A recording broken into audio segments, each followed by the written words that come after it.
Welcome back. In a massive and historic move by the centre, the Jammu and Kashmir as a state lost its special status today.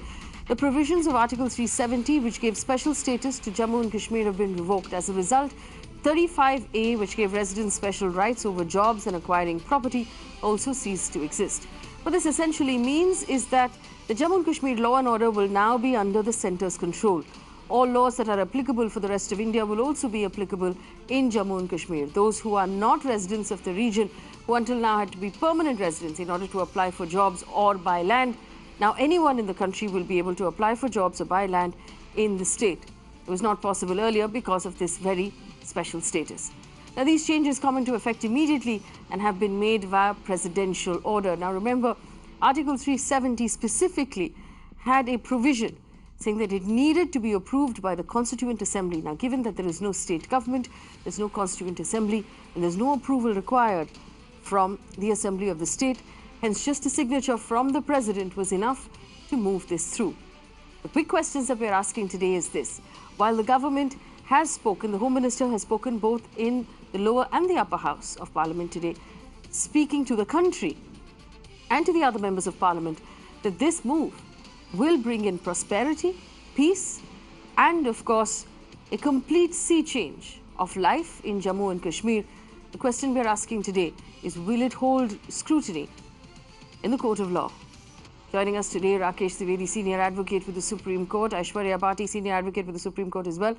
Manoj Joshi is a Senior Journalist, and Mr. Kailash Vasudev is a Senior Advocate with the Supreme Court. I welcome all of you to this conversation, and I thank you for your time.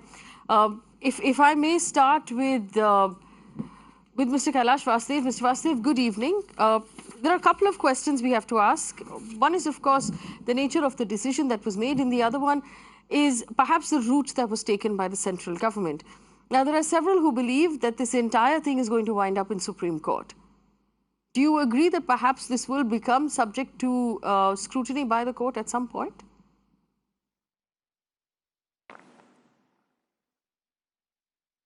Good evening. Yes, all legislations of this kind which impact a reorganization of a state, I'm using the word very cautiously, will eventually land up in the court, and especially in an area like Jammu and Kashmir, which has been very sensitive.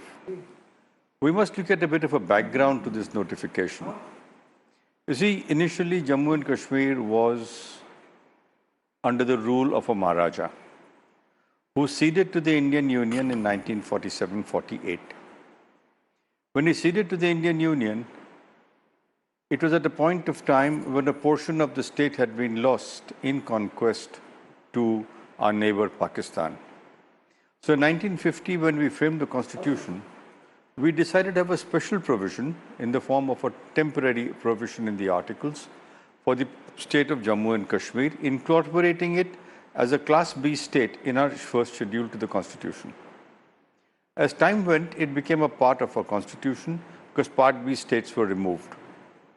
It was given a special status, but what is fascinating in this whole thing is that Article 370 is asymmetrical to the by and large Constitution of our country. It's an exception in its own rights.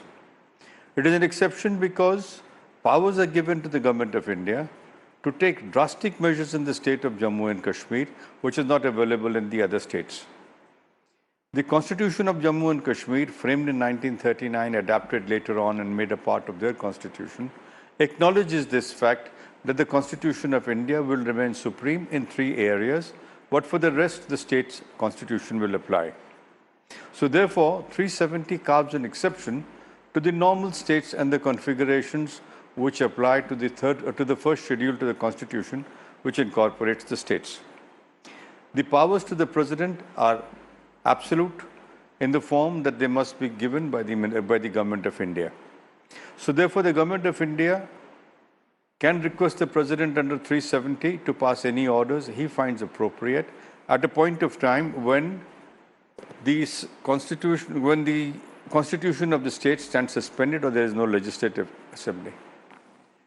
This is what has happened presently, and we are at the moment testing our Constitution in a very big way, and we are actually testing history to see how far this can be done in a state which has been done and has been a matter of grave concern to two nations and now a third nation, China, through Ladakh. So this is going to be a great situation. It's a very courageous decision by the government of India to take this position, to incorporate all the states in. But here I have a bit of a caveat. The caveat is that under the scheme of our constitution, we have the state of Jammu and Kashmir under Article 1 and 3. By the order today, we divide Jammu and Kashmir into two union territories.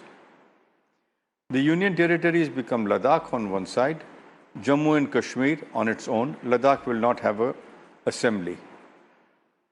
The question is, can you do this? Can you reduce the status of a state from that of a state, a constituent state of India, to a union territory? This is the only gray area which troubles me. Because if you have a state, you cannot reduce it to the state of a union territory, which is a totally different system of governance. You can make a union territory a state, but I do not think we have the powers under the Constitution, excepting by a radical change under Articles 1 and 3, to reduce a constituent state to the level of being a constituent assembly. Excepting for this gray area, I personally feel that this decision to invoke 370, impose powers, bring it as a part of the station of the nation without any special status, would be the right thing to do in the long term. All right, so Mr. Kailash Vasudev believes the 377... That's my view in this whole situation. Yes, quite clearly put out. I also want to bring in Mr. Manoj Joshi, who's a senior journalist. Mr. Joshi, good evening. Thank you for joining us. Do you agree with Mr. Vasudev's analysis of this current matter? And I also want to be able to answer as many questions as we can. A lot of our viewers are asking, how is this move going to be good for the citizens of Kashmir? How will it bring in peace and prosperity? If you would please answer that question.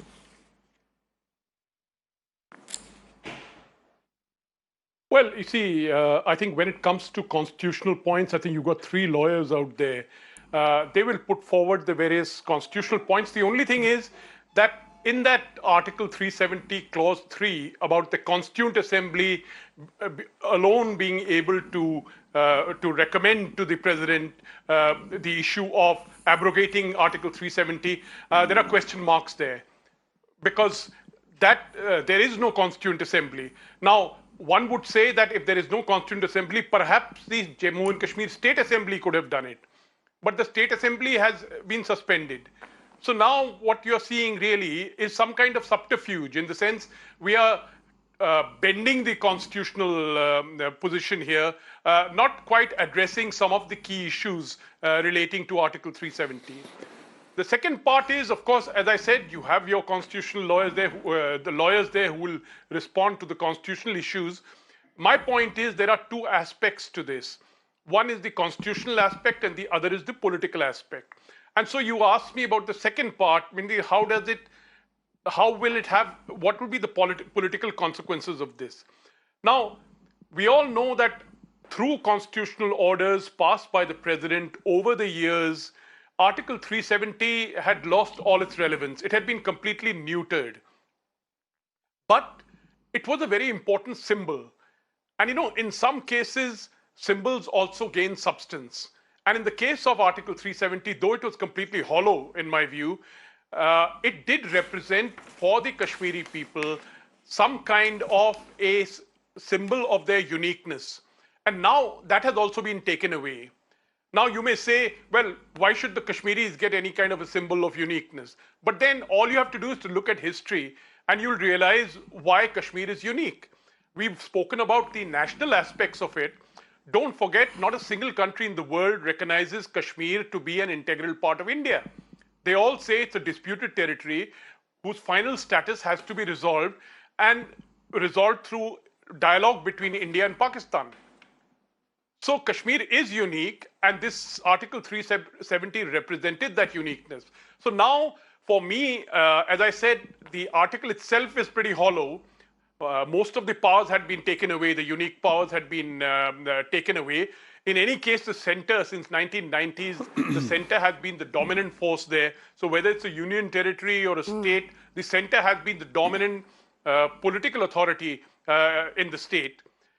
But what this measure will do is to administer a psychological shock in Kashmir, in the Kashmir Valley.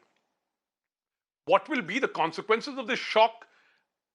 It becomes very difficult to hazard a guess, but I would suspect that at least in the short term, where there was 60, 70% alienation, you might soon get 100% alienation. And that is extremely worrisome because though Pakistan is no longer able to interfere in the affairs of the state to the extent it was in the 1990s, you have a radicalization which since 2014 has been largely domestic. So we can see a period of unrest, alienation. Consequences could be there with the Jammu and Kashmir police. For example, right now the police takes the leading part in the counter-terrorist, counter-militancy efforts. If that police also gets alienated, so we're really going to go back to square one, which obtained in the early 90s.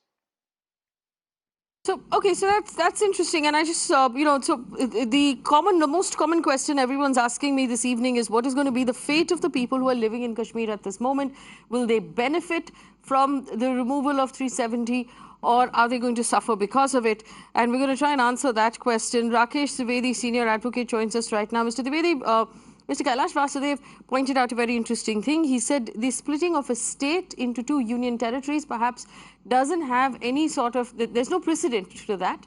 Do you think that that perhaps was outside of the purview of the central government?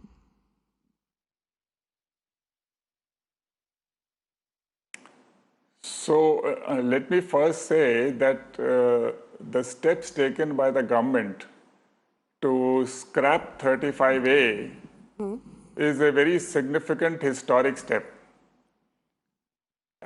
So far as Article 370 is concerned, I think the government has not scrapped it but utilized it for applying all the provisions of the Constitution to Jammu and Kashmir, and it has also superseded the 1954 presidential order, which results in the scrapping of Article 35A because it was introduced into for Jammu and Kashmir by the 1954 order.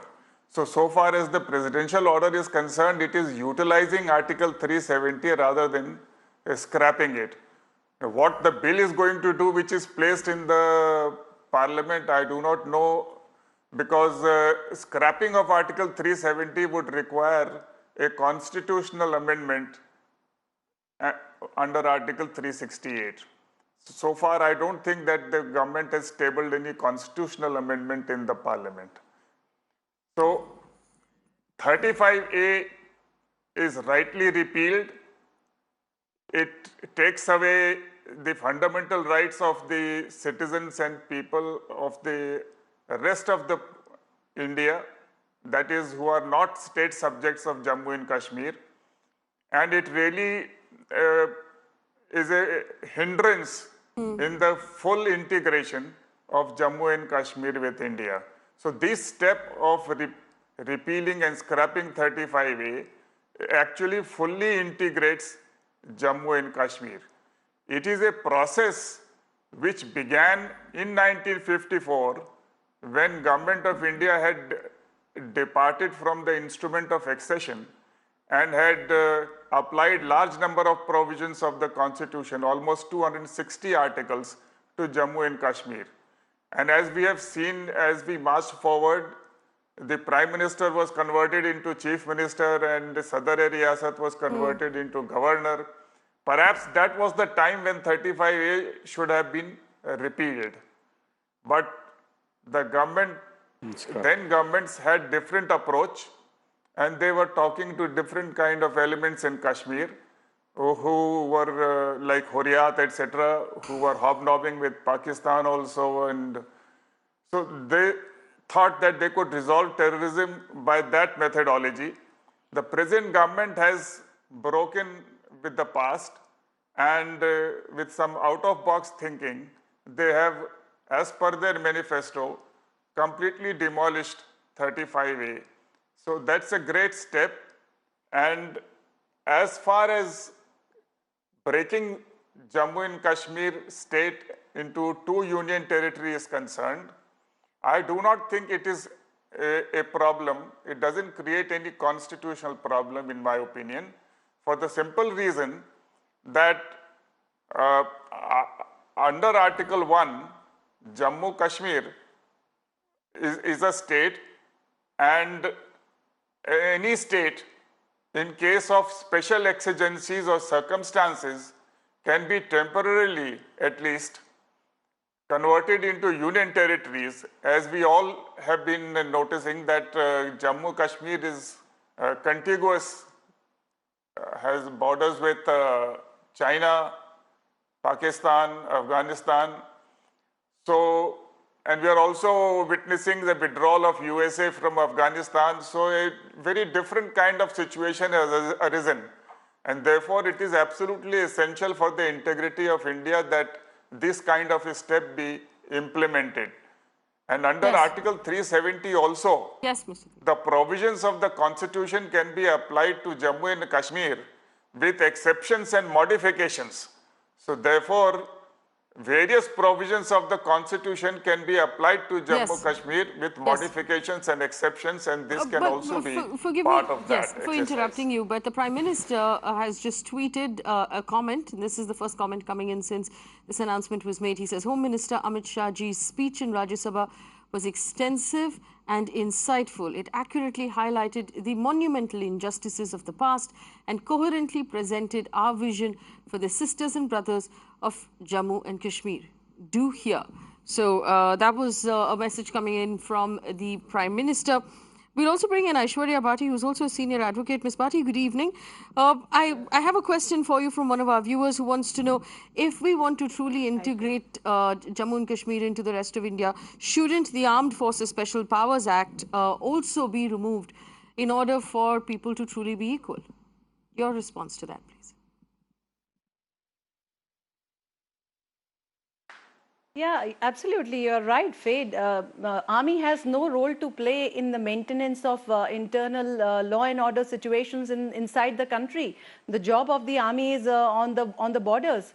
But unfortunately, so far in J&K, we have been dealing with the proxy war. The situation, see, Armed Forces Special Powers Act is not, it's not applied automatically, on no reason at all. The civilian government comes to a finding that the law and order situation cannot be handled by the police, and therefore the army is brought in. And whenever you have the army operating in particular areas, you have to give army those powers to operate in those areas, because the working of the army is different.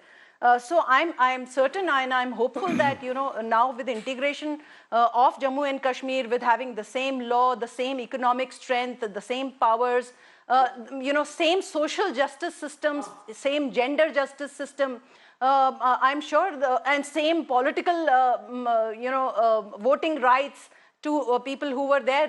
There were very, very peculiar situations we all know were existing in J&K. So with all that, now more normalcy coming, the army will go, and once there'll be no Special Powers Act, certainly. Well, I want to open this up to the whole panel right now, and we have a couple of questions that are coming in. One of it, and you did say, Mr. Dwivedi said that the government used innovative means to achieve what they had written out in their manifesto. And they have used an interesting route here and interesting loopholes. But I want to ask you also about the clampdown and the manner in which that was done. All communication shut down in Kashmir. Even now, the landlines are not working. Cable television is not working. So they don't have access to television. They don't have access to internet. They don't have access to cell phone connectivity or landline connectivity. Unless you have a satellite phone, you cannot be in touch. You can't be communicated with in Kashmir, even at this point. Also, former chief ministers being put under house arrest. Was this the right way to do it? And that brings us to the next question, that if this was so good for the people of Kashmir, why did it have to be done in this manner? And anyone who wants to answer that question, Mr. Joshi, if you want to answer that question, and then I'll take it to the rest of the panel. Well, I'll say a simple point. In any democratic polity, the basic principle is that of due process. If you are caught for murder, you get a fair trial. You get a trial. There's a trial process. Likewise, you want to change things. You want to abrogate Article 370. You want to divide the state in two. Use due process. why use the kind of tactics that were used? And here we were given this completely bogus story that there was a threat to the Amarnath Yatra. They found one rifle and one landmine, and they claimed that there was a huge threat to the Amarnath Yatra. Now, it sounded so lame at the time. I was away from the country, so I didn't respond either in my writing or through TV. But the fact of the matter is that due process has not been observed here. You've got to go through a certain way, and in any democratic system, the basic point is there must be some form of consent of the governed. Meaning the people who are being governed, they must express their consent in some form. Now here you have suspended the assembly. In a democratic system, the parliament and the assembly, parliament at the national level, the assembly at the state level, are the means through which the people's consent is put forward. People's consent is legitimized. So here you have completely eliminated all that. So it's Mr. Shah, Mr. Modi, they decide what's right. I think there's a problem there. Mr. Vasudev, and I also want you to talk about the, the house arrest on former chief ministers Mehbooba Mufti and Omar Abdullah, whom what we understand still haven't been, that house arrest has not been lifted. Is that democratic, or is that due process?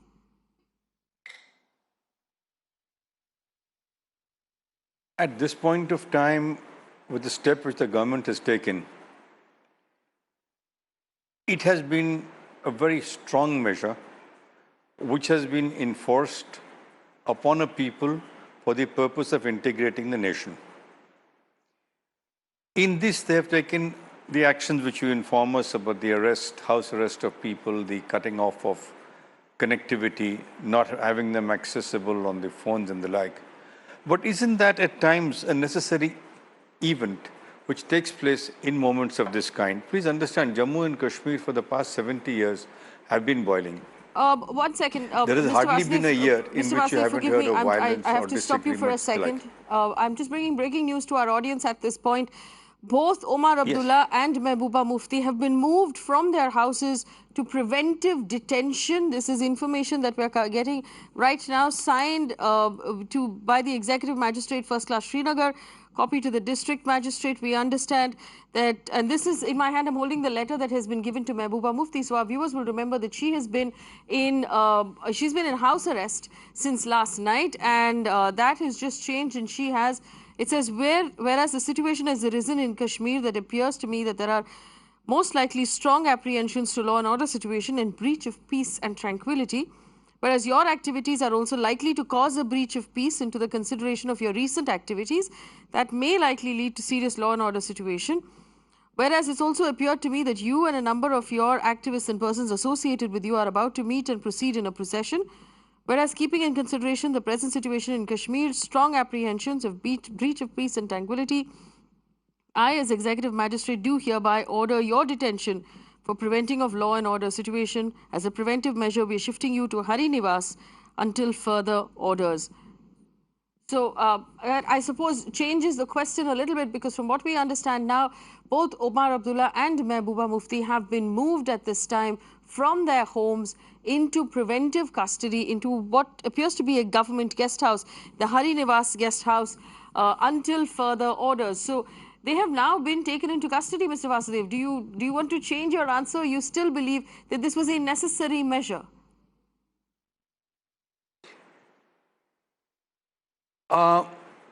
This does raise questions. In a system where rights have not been suspended, you see, it is one thing to integrate a state and take away 370 powers. It is another thing to deny the people the rights under 19. Article 19 now extends to Jammu and Kashmir, so you have a fundamental right. Can you suspend that is the question? My answer is no, you can't. The arrest of people who may have an opposition to this is not democratic and should not be done, because they have their views. They have their views against what is happening because they are residents of that area and they are bound to be disturbed by it.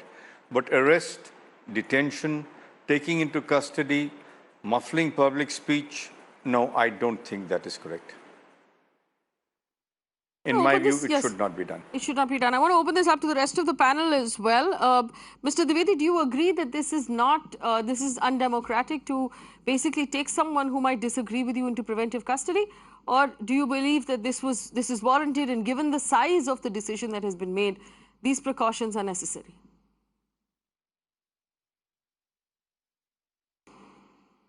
I differ with my esteemed colleague and good friend Mr. Vasudev and Mr. Joshi. Preventive detention is sanctioned by Article 22 of the Constitution of India, and it operates in the normal time also. Agreed. Except that people who are detained can question their detention on the ground that their fundamental rights are violated. So they are free to question it. But preventive detention is sanctified by Constitution, permitted by the laws which are operating, and in the circumstances that are prevailing and given the magnitude of the steps which have been taken by the government, they are absolutely essential. Let us not allow ourselves to get boggled down. You want great steps to be taken, big steps to be taken. You want integration of Jammu and Kashmir with India. You know the situation prevailing in Jammu and Kashmir. You know the designs of these people. Mehbooba Mufti had said that if 35A is touched, then you are touching Baroda. ये बारूद को छूने के समान. So now, if these people with this attitude and they are instigating people, you have to detain them. I think it is a very wise step, and Mr. Amit Shah must be congratulated for taking all these steps in advance, removing the people, Amarnath Yatris, etc. We don't want a massacre to happen there, riots to happen there in Kashmir. So it's a very wise step which they have taken, but in order to implement these drastic steps taken by the government, important steps taken by the government, it is absolutely essential. Agarwal of the BJP joining us right now. Mr. Agarwal, Faye. Good evening. Yes, I'm coming straight to you. Good evening. Thank you for joining us. We've had, you've missed most of the discussion, unfortunately. We talked about the benefit and this will bring to the Kashmiri people. I want to understand from you as well. And I also want to understand what the justification is right now for placing Mehbooba Mufti and Omar Abdullah under preventive custody. One thing I would like to tell is that our analysis said very clearly that majority of people in Kashmir and outside the Kashmir in India now wanted 370 and 35A to go. There was a very limited, minuscule population which had vested interest and of leadership. Those were working for this, using 370 as a separatist instrument and benefiting out of that whole issue and exploiting it. That had to be corrected. Second point was, we had very clearly mentioned in our manifesto that 370 and 35A had to go. Only the timing was not very clear. The timing, anybody can say that you did not mention, but this was very clear that we are going to remove it. Mr. Shah, at every point of time, the current Home Minister had said, and every public platform and in any discussion, that this has to go, we will remove it. Timing was there, not in public domain. The third thing I would like to mention is that I would categorically say that this is the most well-planned and well-executed till time the decision which had a very high repercussion, which had a potential of higher repercussion, because there was a narration for 70 years building in the country, and that narration was being built by some of the people which were very high ups in the hierarchy, and their vested interest and even the cross-border activities and Pakistan involvement, terrorist activity, NIA reports, all these showed that a very well-planned, well-executed preventive measure had to be taken. That was done here. And I would also like that the constitutionality of the whole decision has been mentioned by the Home Minister in the floor of the Parliament, that this decision will approve the test of the legality. And finally, I would like to mention is those who are crying foul on the legality and other things, They never talked how 35A was surreptitiously incorporated into the legality without proper legal process being followed. How this Mr. Home Minister said in the Parliament how Governor General was placed into the country, first Governor General, without even through going through Constituent Assembly and other things. So just to keep in good faith what Mr. Nehru, first Prime Minister, thought. So the consensus was built. We have been, there had been laws, and those who are talking that there was no consensus, I tell you, 70 years we have discussed threadbare on this issue, and that narration has not helped integration of the Kashmir, and we have done everything for economic development, growth, infrastructure. 90,000 crores was provided in the few months back for development of infrastructure in Kashmir. People of Kashmir want economic development, growth, integration, Agarwal, can you hear me? Employment, all these benefits which are being received. Yeah. Okay. Mr. Agarwal, I just want to point out a couple of things that you said. You said in the very beginning that you knew that a majority of the people in Kashmir wanted 370 to be removed. If that is true, then why are there such heavy preventive measures? Why was it done in this manner? If people were going to be happy about it, then why did it have to be brought in this manner? That's my first question. My second question is, you did say, of course, that this will help development. We've done a lot for development, but the development has not reached Kashmir. Isn't that not true then also for Bihar, where children are dying for lack of hospitals, for Orissa, where there is a poor rate of malnourishment among children, for any other state where we can pick areas where development has not reached, where health has not reached, where education has not reached? So, will that be the government's then route to solve the problem? The question is not over. Will that be the government's route to then solve the problem of the lack of development and discipline across the country? I have said that only 370 is the cause of underdevelopment of particular area. There can be other areas. I am telling you 370 was one of the cause of alienation of Kashmir. For 70 years we have lost. I am not saying that there was no development in Jammu and Kashmir, but it has lost many of the integration process and benefits that could have been their just and their rightful share. The second thing I would like to tell you, that when I am telling you that majority wanted this 370 and 35A to go, I would tell you that for 70 years we have tried the other narrative. Has it helped 370 and 35A, helped integration of the Kashmir? When that has failed, so what is the harm in trying for other things? And for which we have clearly, transparently said in our manifesto, we have discussed at many platforms. And this vested interest people, I tell you so many examples, why we have lost 41,000 people in Kashmir over last 70 years. Mr. Amit Shah has mentioned in the parliament. Why a lot of money, why anti-corruption and anti-investigation investigation agencies not allowed to check these benefits being not getting into the concentrated, getting into few hands and not going to the public? Why their own people, of those who are called the well-wishers of the Kashmiri people, their own family members are not staying in Kashmir and studying in foreign countries? Why how money is flowing, the level of lavish living that they are having, where they are getting money? Mr. Agarwal, I do believe, investigation, foreign money coming to this issue. So sending children overseas is a problem. That 370 had to go. 370 was...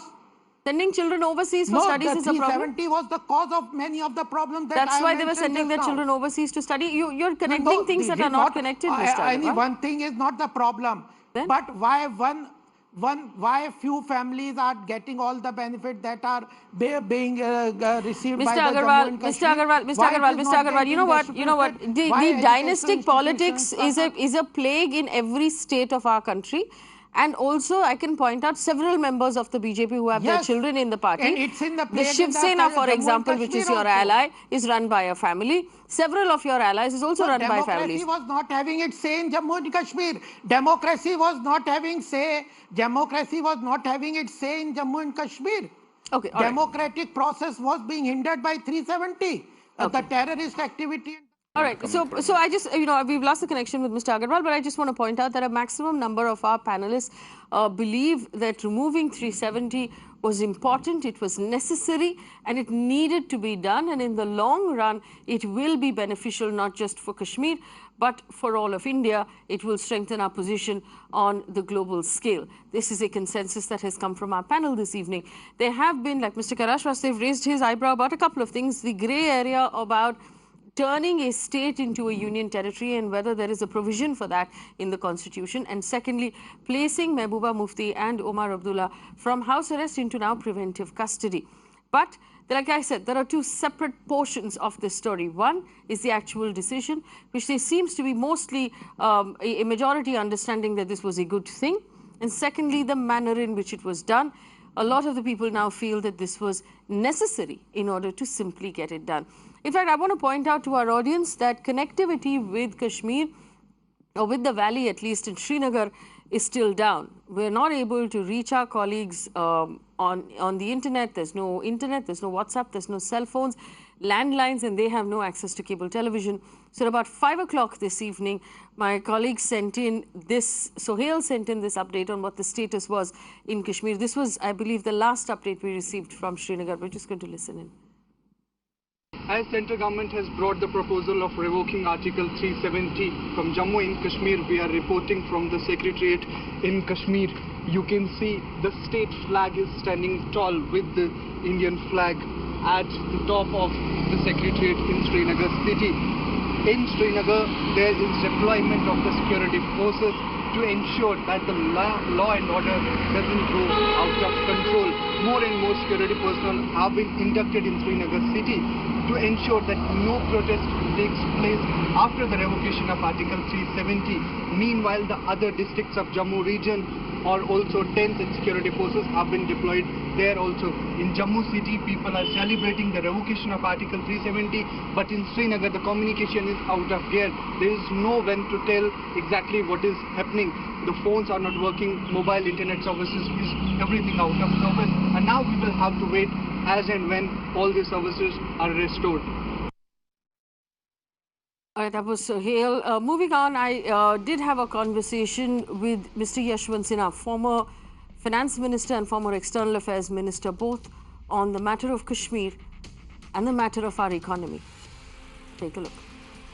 There are two parts to today's decision. One is the merit of the decision itself. The other is the manner in which the decision has been brought about. And I want to go through this one by one. I want you to first tell us what you believe as a manner in which this decision was brought about. Do you believe it was constitutional? Several members of the opposition say that the Constitution and Parliament were completely ignored and insulted. Do you agree with them?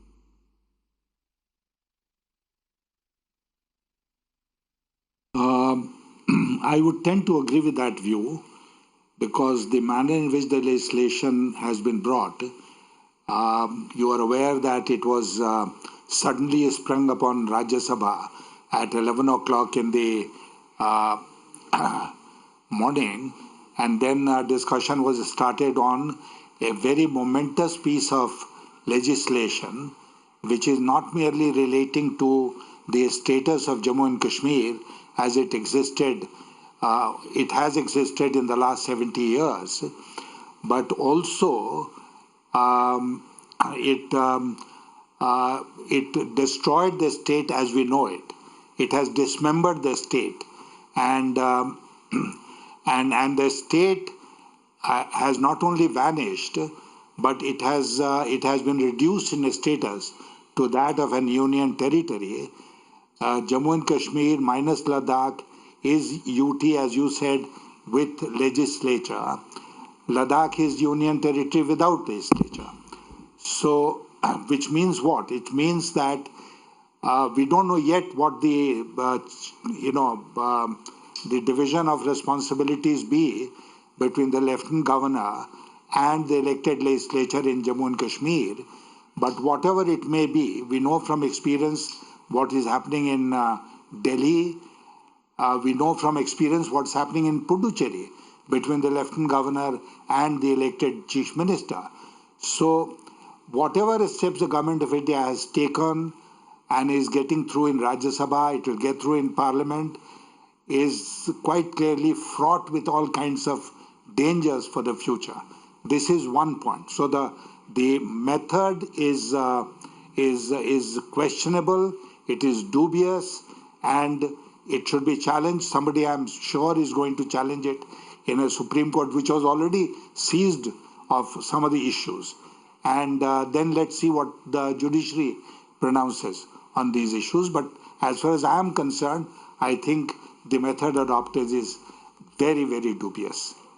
Mr. Sinha, you also just said that it's destroyed the state as we know it, it's reduced it to a union territory, and it's fraught with danger. So if we actually examine the decision itself of removing 370, now removing Article 370 has been in the manifesto of the BJP, has been an aim of the BJP for many decades, including for when you were part of the party yourself.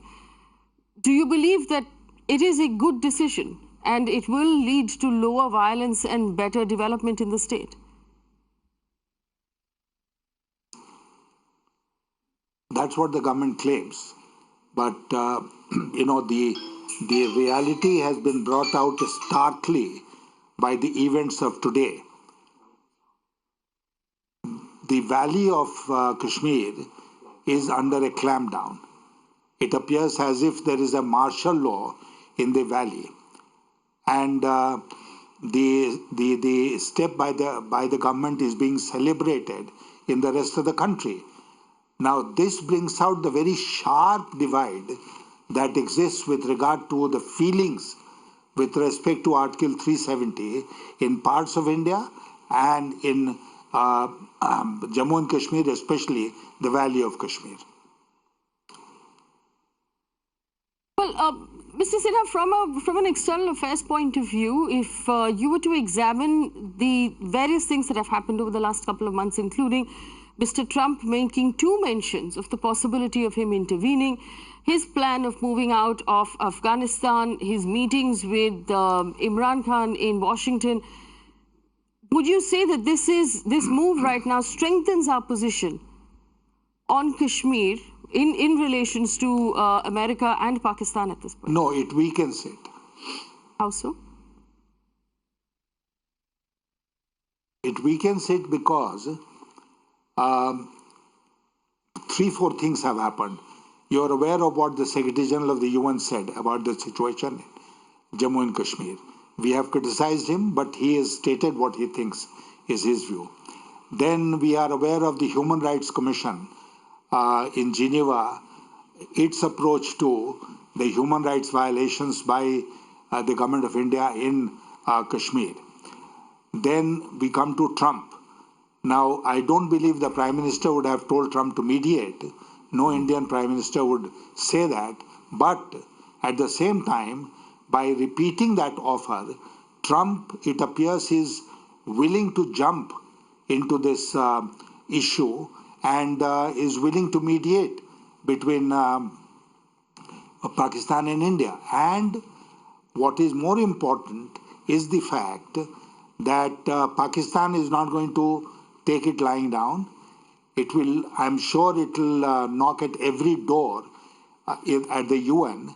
And the Jammu and Kashmir issue, perhaps, will therefore not remain a bilateral issue between India and Pakistan.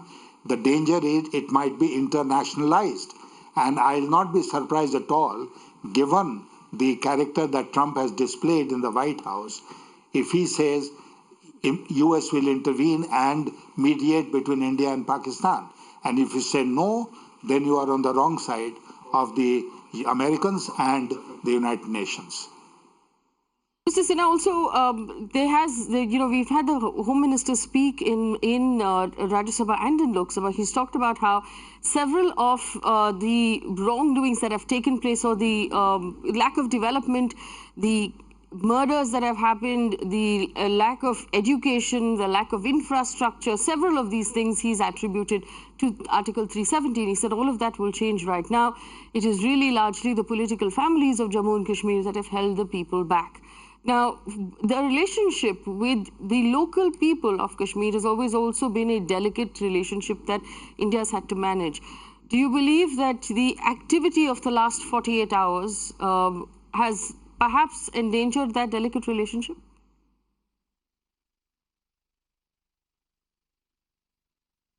Yes, yes, I do. Otherwise, we would not have seen the unprecedented clampdown that we are seeing both in the valley as well as in Jammu. It's not merely that very large number of security forces are there out in the streets. It's not merely that the streets are deserted. It's not merely that curfew has been imposed, but all means of communication, cell phones, internet, everything has been disconnected. You can't reach the people of Jammu or the people of Kashmir. Why? If it is such a favorable step for them, why haven't we been able to carry conviction with them and tell them that it is in their interest? I believe that we have used a taupe to kill swat a fly. I mean, which part of India is a developed part of India? Isn't there poverty, deprivation, suffering in Jharkhand, in parts of Orissa, in parts of Madhya Pradesh, in parts of UP, in parts of other parts of the country? So to say that Article 370 and 35A were responsible for the non-development of Jammu and Kashmir is something which I'll find laughable. And that their removal is going to bring heaven to the people of Jammu and Kashmir. If it is so, then why hasn't the government carried conviction with the people of Jammu and Kashmir, and why aren't they celebrating and beating the drum in the streets of Srinagar? Mr. Sinha, the opposition here, whether it be the local, the regional parties in Kashmir, that the leaders of whom were placed on house arrest, or the parties in the parliament, found themselves largely unable to do anything.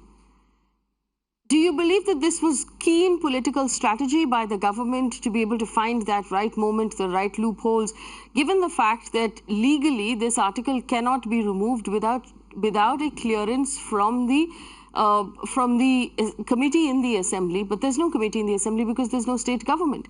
As a result, there was an interesting loophole there that the government used to just basically get the president's signature.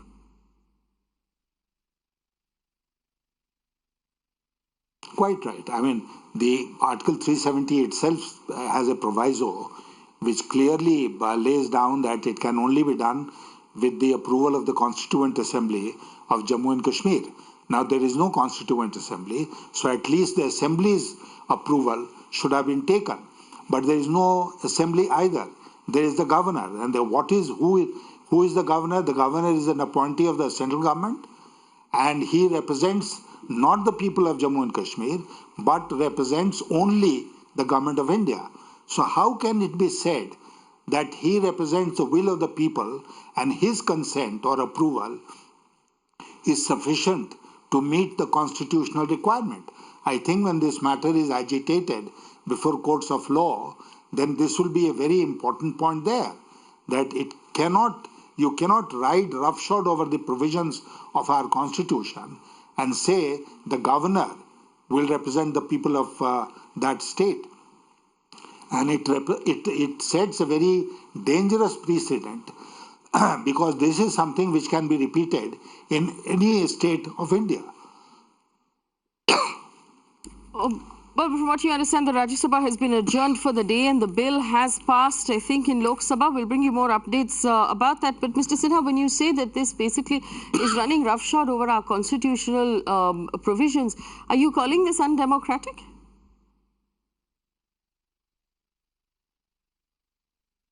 No, that there are two different things.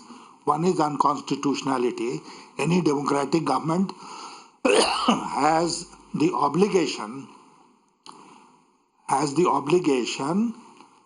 to abide by the Constitution.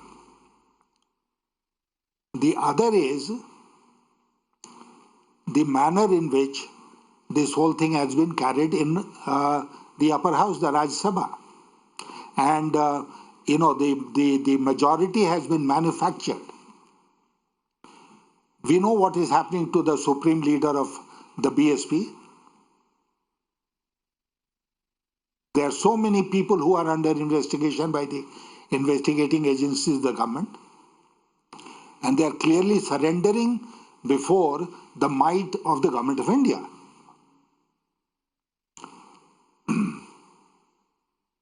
Well, Mr. Sinha, you mentioned a couple of times that this would probably wind up in court one way or the other. Do you believe that, this move by the government would hold in the court of law? Would it survive scrutiny of the court of law?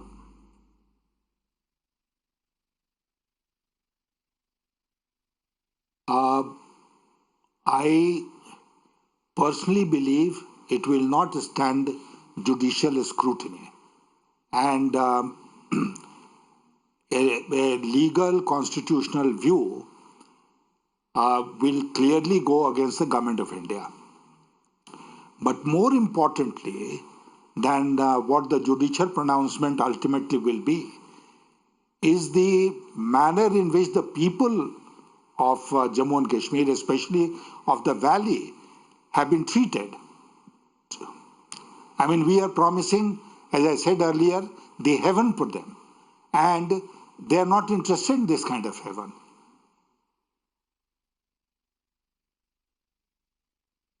Mr. Sinha, if I may just change gears for a moment, because while I have the opportunity to speak with you, and I understand if you need to get a glass of water, but I also want to ask you a couple of questions on the economy, because in all of this, the thing that has been ignored completely or has not been answered, questions that haven't been answered, is to do with the economy. The markets are in a continuous tailspin.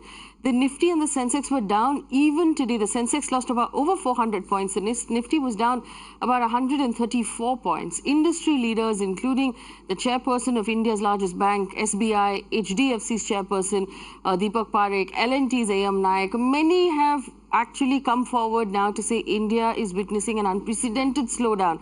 We're losing jobs across several sectors. The auto industry, for example, is in its worst, what they're calling their worst ever slowdown. Do you think the government has perhaps not paid enough attention to this, or have their moves failed?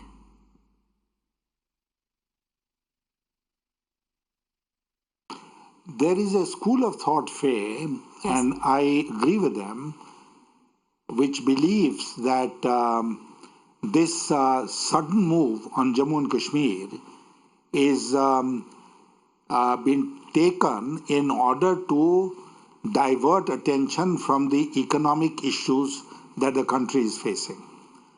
I mean, for the last 3-4 days, you and everybody else has been talking about nothing but the unprecedented situation in Jammu and Kashmir, and this debate will go on for many more days. In the meanwhile, the economy is going from bad to worse. And you mentioned some of the issues. I believe that it is not only an unprecedented slowdown, it is not that every sector or almost every sector of the economy is in a mess today, but government is telling untruth to the people.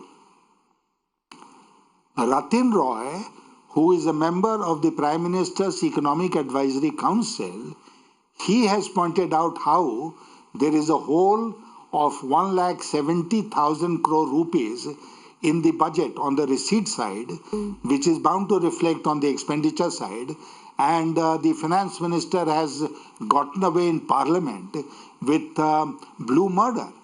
I mean, every statistics that is meted out by or dished out by this government is lacking, completely lacking in credibility.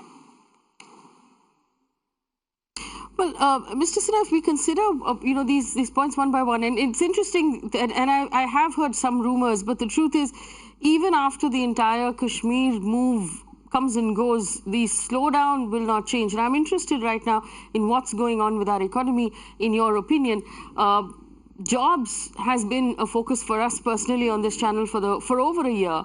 And we perhaps have never seen it go this bad, because the big employers of our country, which is real estate, infrastructure, agriculture, the auto industry, auto ancillary industries, they've all either come to a grinding halt or have slowed down tremendously. The truth is, how much will the rural economy be able to hold before it collapses completely, Mr. Sinha?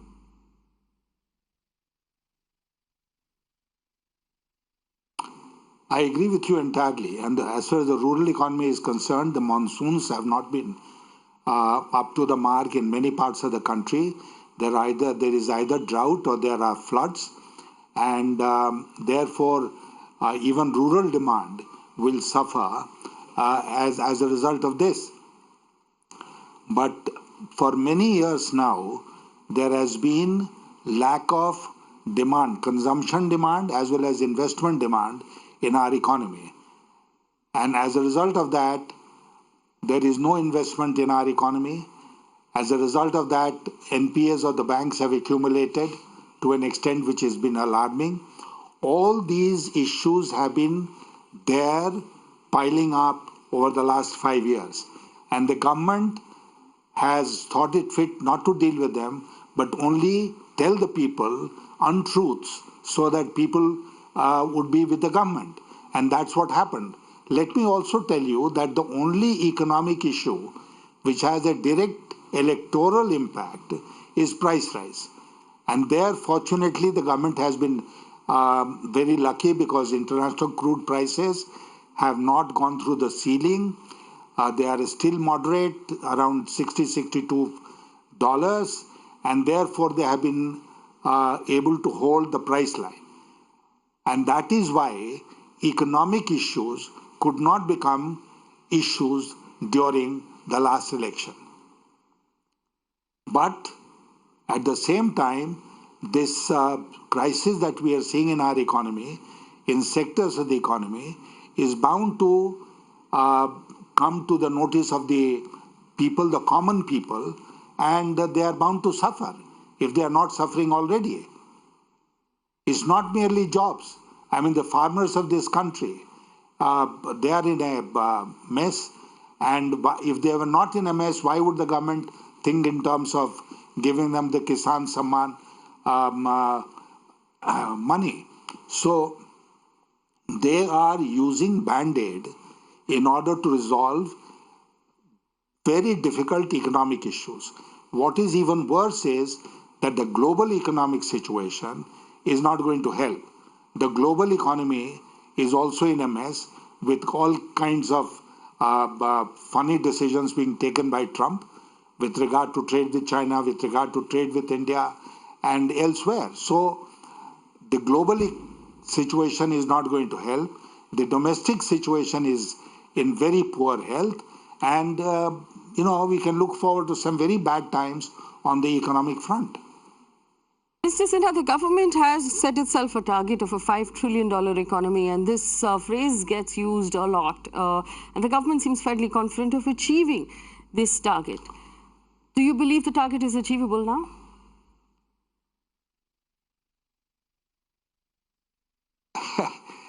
$5 trillion. You go and ask the man in the street, does he understand what a trillion means? And dollars. I mean, does he know very much about dollars? The point is, this government specializes in showing unachievable dreams to the people. And because they have the control of the means of communication, their message goes directly to the people, they are misled. And but this cannot go on forever. $5 trillion economy is neither here nor there. Will $5 trillion economy bring bread to the people, to the to the people who are not well off? Will 5 trillion economy get them whatever they want? Employment, houses, electricity?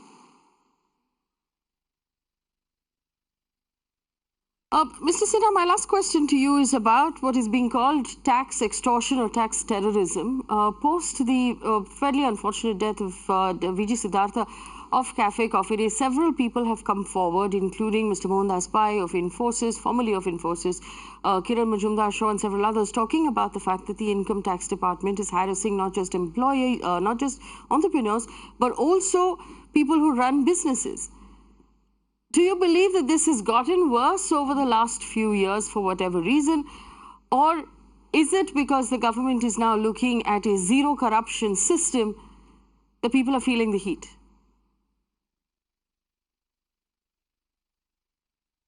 No, it's nothing to do with corruption or eliminating corruption.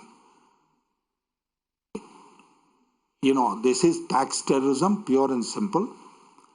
When we were in the opposition and the UPA was in power, I remember all of us used to speak about the tax terrorism which was unleashed from time to time by the UPA government. And we promised the people of this country that if the BJP or NDA were to come to power, there will be no tax terrorism. But what we are witnessing today is the worst form of tax terrorism than anything practiced by the UPA. I mean, the income tax department has gone berserk, and they are what shall I say? I mean, they are harassing people. Some of them are speaking out. Many of them are not speaking out for further fear of the income tax department. But it's a very, very serious situation. It is unfortunate that this government does not believe in running the country in cooperation with businesses. It treats business now and business people as enemies and is treating them like one.